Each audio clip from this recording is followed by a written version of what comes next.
So guys, जैसा कि हमने पिछले एपिसोड में देखा कि युवाओं और उसके साथी दोनों प्रिंसेस के साथ मिलकर तियानरेन को रोकने की प्लानिंग कर रहे थे। उन्हें शियाओ ताओ के होली स्पीड सेक्ट में होने की खबर मिली, जो ये शियाओ ताओ को बचाने की बात कर रही थी। फिर अब हम चीफ रेफरी को देखते हैं। वो सेमीफाइनल में हिस्सा लेने वाली चारों टीम्स को अरीना में बुलाते हैं। Shrek academy, tank sector, heavenly dragon sector और होली स्पीड सेक्टर के मेंबर्स अरीना में आ जाते हैं। श्रेक एकेडमी के प्रशंसक जोर जोर से वांग क्यू के लिए चीयर करने लगते हैं। यह देखकर जो ये खुश हो जाती है। वो सोचती है कि इस साल के कंपटीशन में वांग क्यू की वजह से श्रेक एकेडमी को इतना समर्थन मिला है और सब लोग श्रेक एकेडमी को जिताना चाहते हैं। एक कैप्टन के तौर पर वांग क्यू को बहुत अच्छा समर्थन मिल रहा है। मगर अफसोस की बात है कि वांग क्यू को छोड़कर श्रेक एकेडमी का कोई भी मेंबर टैंक सेट का मुकाबला नहीं कर सकता। इस साल हमारे लिए चैंपियनशिप जीतना बहुत मुश्किल होगा। अर्थ ड्रैगन सेक्टर की कैप्टन नान क्यू क्यू कहती है कि ड्रैगन सिटी में अर्थ ड्रैगन सेक्टर और हेवनली ड्रैगन सेक्टर है। पावर के हिसाब से देखा जाए तो दोनों ही सेक्टर बराबर हैं, मगर फिर भी हेवनली ड्रैगन सेक्टर सेमीफाइनल्स में पहुंच गया, जबकि हमारा अर्थ ड्रैगन सेक्टर पहले ही कंपटीशन से बाहर हो गया। यह हमारे लिए बहुत शर्म की बात है।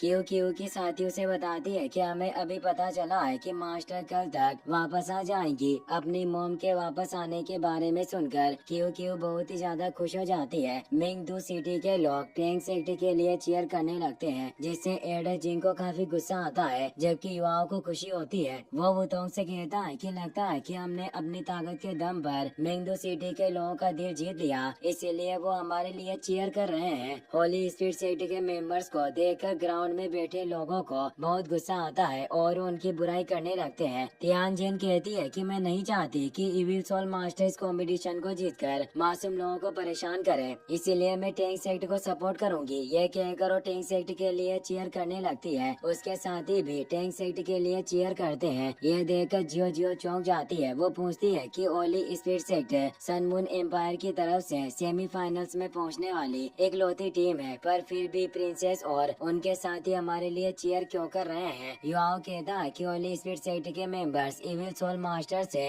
भले ही सन मून एम्पायर के लोग डूलो कॉन्टिनेंट के 3 एम्पायर से नफरत करते हैं, पर जब इविल सोल मास्टर की बात आती है तो उन्हें भी इविल सोल मास्टर पर गुस्सा आता है, क्योंकि इविल सोल मास्टर अपना कल्टिवेशन बढ़ाने के लिए बहुत ही खतरनाक और गलत तरीके का इस्तेमाल करते हैं। केतो कहता है कि sun moon empire evil soul masters की मदद कर रहा है। अगर होली स्पीड सेक्टर सच में इस कंपटीशन को जीत जाता है तो सन मून एम्पायर एक मजाक बनकर रह जाएगा और सोल फाइटिंग कंपटीशन पर एक गंदा दाग लगेगा। टेंगया को इविल सोल मास्टर्स के साथ देखकर बेबे को बहुत ही ज्यादा बुरा लगता है। संशी उसे समझाता है कि तुम्हें अपने आप को संभालना होगा। आज श्रेक एकेडमी को हार का स्वाद चखना पड़ सकता है, लेकिन अगर हमने कोई गलती की तो मुझे डर है कि हम जिंदा नहीं बच सकेंगे, इसीलिए हमें खुद को संभाल कर एविल सोल मास्टर्स का मुकाबला करना होगा। जियो जियो कहती है कि आपको मास्टर जो की बात याद रखनी होगी। अगर आपने सीनियर सिस्टर टेंगया को बचाने के बारे में सोचा तो हमारी पूरी टीम खतरे में पड़ जाएगी। बेबे टेंगया से अपना ध्यान नहीं हटा पा रहा था, पर फिर भी वो अपने ऊपर कंट्रोल करता है। वो कहता है कि तुम्हें फिक्र करने की जरूरत नहीं, मैं फाइट के बीच में अपने इमोशन को नहीं आने दूंगा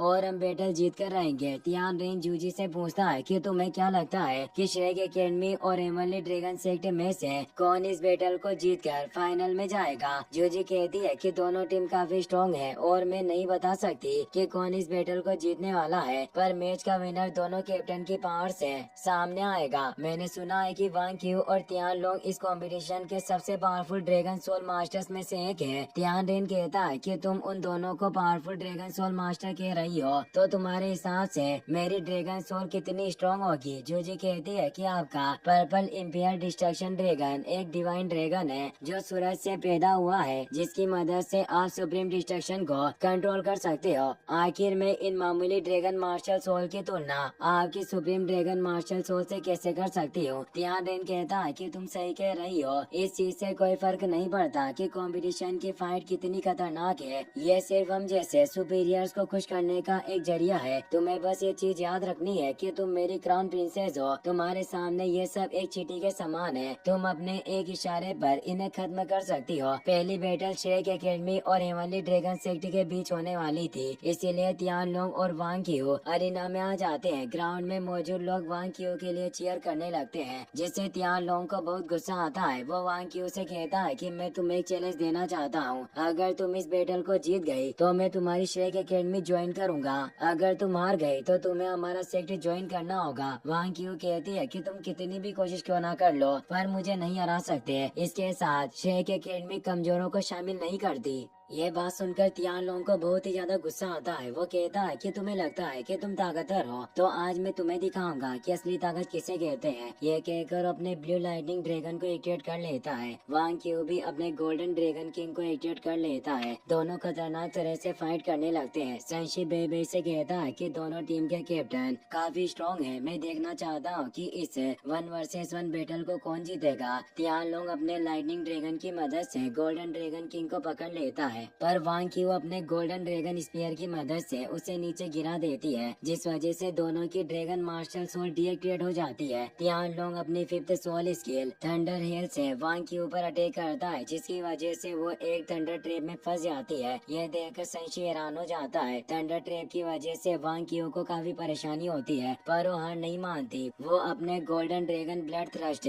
और गोल्डन ड्रैगन एक्सप्लोजन की मदद से थंडर ट्रैप से बाहर निकल जाती है। इससे तियान लोंग को बहुत गुस्सा आता है। वो अपनी ब्लू लाइटनिंग स्ट्राइक से वांग क्यू पर अटैक करता है। वांग क्यू अपनी 5th soul skill golden dragon road से उस पर अटैक करती है, जिसकी वजह से वहाँ बहुत ही स्ट्रॉन्ग एनर्जी रिलीज होती है। यह देखकर संशी चौंक जाता है। वो बेबे से पूछता है कि क्या तुम सभी ड्रैगन सोल मास्टर इतने ज्यादा ताकतवर होते हो, क्योंकि मैंने आज तक जितने भी ड्रैगन सोल मास्टर्स को देखा है वो बहुत ही स्ट्रॉन्ग है। तियान लोंग को वांग क्यू पर बहुत ही ज्यादा गुस्सा आता है, जिस वजह से उसकी आंखें लाल हो जाती है। यह देखकर जियांग नन्ना घबरा जाती है। तियान लोंग वांग क्यू पर अटैक करने के लिए जाता है, मगर वांग क्यू अपने पिकॉक डांस सोल टूल को एक्टिवेट कर लेती है और तियान लोंग का हाथ पकड़कर उसका अटैक फेल कर देती है। वो तेजी से तियान लोंग पर अटैक करके उसे जमीन पर गिरा देती है। चीफ रेफरी तियान लोंग से पूछते हैं कि क्या तुम हार मानना चाहते हो। तियान लोंग गुस्से से कहता है कि मैंने अभी तक हार मानने के बारे में नहीं सोचा। यह कहकर अपने थंडर क्लो की मदद से वांग क्यू को दूर कर देता है और थंडर रेस को एक्टिवेट करके उस पर अटैक करने लगता है। वांग क्यू से एक जोरदार पंच मारती है, जिसकी वजह से तियान लोंग के हाथ की हड्डी टूट जाती है, पर वो फिर भी हार नहीं मानता और जबरदस्ती अपनी पावर बढ़ाकर थंडर ड्रैगन से उस पर अटैक करता है, जिसकी वजह से उसके दूसरे हाथ की हड्डियां भी टूटने लगती है। वांग क्यू अपने गोल्डन ड्रैगन किंग की मदद से थंडर ड्रैगन को डिस्ट्रॉय कर देती है। थंडर ड्रैगन के डिस्ट्रॉय होते ही तियान लोंग कमजोर पड़ जाता है। मौके का फायदा उठाकर वांग क्यू उसके पीछे टेलीपोर्ट हो जाती है। तियान लोंग उस पर अटैक करने की कोशिश करता है, मगर उसकी एनर्जी बहुत कम हो गई थी, जिस वजह से वांग क्यू आसानी से उसके अटैक को रोक लेती है। वो तियान लोंग के दोनों हाथ पकड़कर उसे बेहोश कर देती है, जिस वजह से तियान लोंग मैच हार जाता है। यह देखकर सब खुश हो जाते हैं और जोर जोर से वांग क्यू के लिए चीयर करने लगते हैं। इसी के साथ ये एपिसोड यहीं पर खत्म हो जाता है।